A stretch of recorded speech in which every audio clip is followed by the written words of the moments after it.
ಆದ್ರೆ ಈ ಹಣದ ವೈಶಿಷ್ಟ್ಯ ಏನು ಅಂದ್ರೆ ಇದನ್ನು ಯಾವಾಗಲೂ ನಡೆಸುವಂತ ಅದಕ್ಕೊಂದು ಹೆಸರೈತಿ, ಕಾಯಿನ್ ಅಂತಾರೆ ಅದಕ್ಕೆ, ಅಥವಾ ಚಲಾವಣೆ ಅಂತ ಕನ್ನಡದಾಗ ಕರೀತಾರೆ.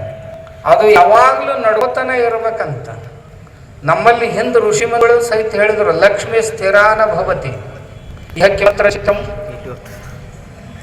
ಲಕ್ಷ್ಮಿ ಒಂದೇ ಕಡೆ ನಿಂದಿರಬಾರ್ದಂತ. ಒಂದೇ ಕಡೆ ನಿಂತು ಅಂತಂದ್ರ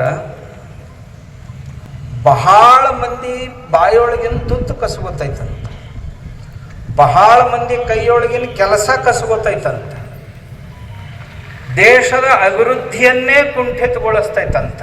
ಆ ಹಣ ಯಾವಾಗಲೂ ಬರ್ತಿರ್ಬೇಕು, ಹೋಗ್ತಿರ್ಬೇಕಂತ. ಎಲ್ಲಿ ಸಂಗ್ರಹ ಆಗಬಾರ್ದು ಅಂತ, ಹಣ ಸಂಗ್ರಹ ಆಗಬಾರ್ದು. ಸಂಗ್ರಹ ಆಗಿ ನಿಂತು ಅಂತಂದ್ರ ಕೆಡ್ಲಕ್ಕೆ ಶುರು ಆಗ್ತದೆ.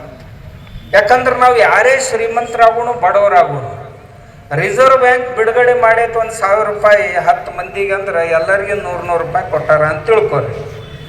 ಅದ್ರಾಗ ಒಬ್ಬ ಶ್ರೀಮಂತ ಆಗ್ಯಾನ, ಇದ್ರ ಅರ್ಥ ಏನು? ಯಾರ ಇಬ್ಬರು ಬಡವರಾಗ್ಯಾರ ಅಂತ.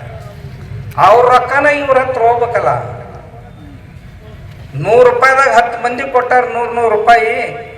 ಒಬ್ಬ 400 ರೂಪಾಯಿ ಅದಾವ, ಮತ್ತೊಬ್ಬನ ಕಡೆ 500 ರೂಪಾಯಿ ಅದಾವ ಅಂದಾಗ ಯಾರ 4 ಮಂದಿ 100 ರೂಪಾಯಿ ಕಳ್ಕೊಂಡು ಬಡವರು ಆಗಿದ್ರನ ಮತ್ತೊಬ್ಬರಿಗೆ ಶ್ರೀಮಂತ ಆಗಾಕ್ ಬರ್ತೈತಿ. ಆದ್ರೆ ಆ ಹಣ ತಗೊಂಡದ್ದು ಒಂದೇ ಕಡೆ ನಿಂತು ಅಂದ್ರೆ ಅವ್ರು ಎಂದೂ ಮ್ಯಾಗ ಬರಕ್ಕೆ ಸಾಧ್ಯ ಇಲ್ಲ. ಅದು ಮತ್ತೆ ಹೊಳ್ಳಿ ತಿರುಗಿ ಸಮಾಜದ ಕಡೆ ಬರ್ತಿರ್ಬೇಕಂತ. ಅದಕ್ಕೆ ನಮ್ಮ ಹಿರಿಯರು ಋಷಿಮುನಿಗಳ ಕಾಲದಲ್ಲಿ ರಾಜ ಮಹಾರಾಜರು ಹಣ ಅತಿಯಾಗಿ ಸಂಗ್ರಹ ಆಯಿತು ಅಂದ್ರೆ 3 ವರ್ಷಕ್ಕೂ ಒಂದು ಸಾರಿ ಕನಿಷ್ಠ ಒಂದು ದೊಡ್ಡ ಯಜ್ಞವನ್ನು ಮಾಡ್ತಿದ್ರು.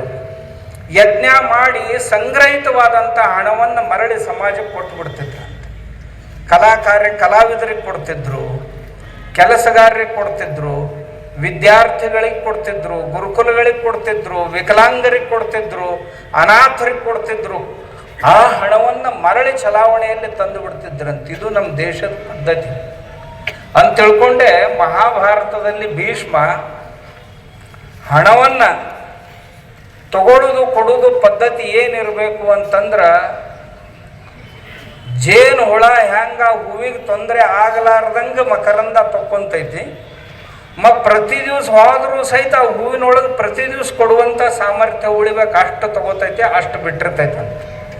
ಹಂಗೆ ರಾಜನಾದವನೇ ಆಗಲಿ ಅಥವಾ ಅರ್ಥ ವ್ಯವಹಾರಗಳನ್ನು ಮಾಡುವಂಥ ವ್ಯಕ್ತಿ ಸಮಾಜದಿಂದ ಅಧಿಕವಾದಂಥ ಅವರು ಸಂಸಾರ ಮಾಡಿ ಉಳಿಸಿ ಉಳಿದಂಥ ಹಣ ತಗೊಂಡು ಕಲೆಕ್ಷನ್ ಮಾಡಿಡಬೇಕು, ಇಟ್ಟು ಇಲ್ಲದವ್ರಿಗೆ ಅದನ್ನು ಮರಳಿ ಕೊಡಬೇಕಂತ. ಅದೇ ಕೆಲಸವನ್ನೇ ಇವತ್ತಿನ ದಿವಸ ಈ ಬ್ಯಾಂಕ್ಗಳು ಮಾಡ್ತಾ ಇರೋದು. ಈ ಬ್ಯಾಂಕ್ಗಳು ಮಾಡ್ತಾ ಇರೋ ಕೆಲಸ ಯಾರ ಹತ್ರ ಹೆಚ್ಚೈತ